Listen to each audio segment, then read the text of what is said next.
Madame la Présidente, Messieurs les ministres, Monsieur le Président de la Commission des Finances, Madame la Présidente de la Commission des Affaires culturelles et de l'Éducation, mes chers collègues, mon propos sera consacré à l'article 1er de ce projet de loi de finances rectificative dont nous avons débattu en Commission des Affaires culturelles et dont je rapporte l'avis. Le premier point majeur de cet article, c'est bien la suppression de la contribution à l'audiovisuel public, dont nous savons tous qu'elle est de moins en moins dynamique, qu'elle n'est pas assez progressive selon les revenus de nos concitoyens et qu'en plus, au fil du temps, elle s'est complètement déconnectée des usages. Non, l'audiovisuel public ne s'apprécie pas seulement sur un poste de télévision. À la faveur de la disparition de la taxe d'habitation avec laquelle elle était collectée, sa suppression permet de redonner du pouvoir d'achat aux Français dès maintenant et nous donne l'occasion d'aborder le lien entre les Français et le précieux rôle de l'audiovisuel public. Supprimer la CAP, oui.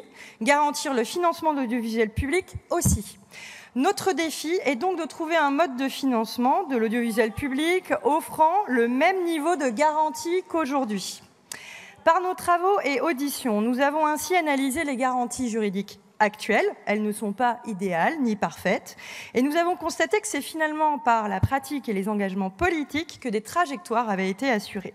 Néanmoins, j'entends les inquiétudes qui émanent des dirigeants de l'audiovisuel public s'agissant de leur indépendance à l'égard du pouvoir politique. Indépendance qui ne dépend pas seulement de son financement. Il nous faut dès lors proposer par ce texte un dispositif qui offre un niveau de protection égal, voire supérieur à celui qui existe aujourd'hui. Et donc c'est bien à l'aune du dispositif actuel qu'il faut évaluer celui qui nous est soumis. Le dispositif actuel ne fige en rien la dotation de l'audiovisuel public. Arrêtons les simplismes et autres fétichismes. Ces dernières années ont vu le montant de la contribution à l'audiovisuel public diminuer. Et pour garantir les ressources de l'audiovisuel public, c'est bien le budget de l'État qui est venu l'abonder. À ce titre, 15% de la dotation est déjà budgétisée. L'audiovisuel public n'en est pas moins indépendant. La détermination des ressources de l'audiovisuel public, ce n'est pas seulement la CAP, c'est surtout le vote du Parlement chaque année. À défendre la contribution à l'audiovisuel public, on a trop souvent escamoté le rôle du Parlement dans la détermination du financement de l'audiovisuel public, réaffirmons-le. Notre commission a donné un avis favorable à l'adoption de l'article 1er, car nous estimons que, compte tenu des règles budgétaires actuelles, le gouvernement a su mobiliser les moyens nécessaires pour respecter le besoin de prévisibilité annuelle des sociétés de l'audiovisuel public.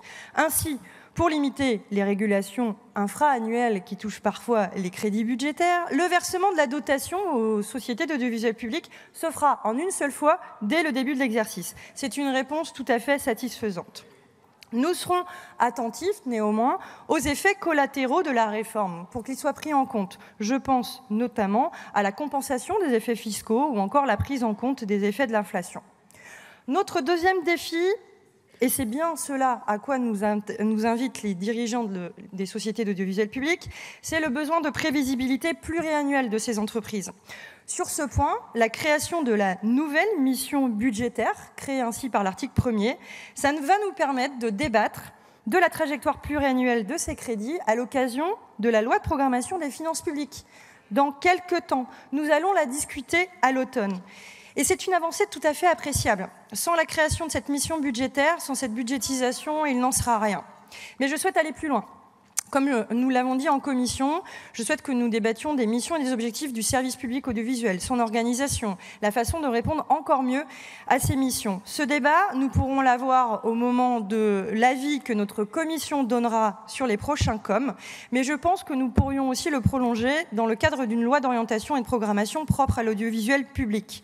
Les missions, les ressources, l'harmonisation des temporalités entre les mandats des dirigeants, mais aussi les contrats d'objectifs et de moyens, les trajectoires budgétaires. Et je pense que surtout, ça pourra constituer l'occasion d'un débat public, bien sûr, entre nous, parlementaires, mais aussi avec les concitoyens. Parce que, quel que soit le mode de financement retenu, la concertation avec les citoyens est essentielle et même très nécessaire sur ces sujets. Parce que l'audiovisuel public est un bien commun, chacun d'entre nous devrait y contribuer selon ses moyens. C'est ce que dessine cet article 1er par la budgétisation du financement de l'audiovisuel public et je vous invite au nom de la Commission des affaires culturelles à l'adopter. Je vous remercie. Merci Madame la rapporteure.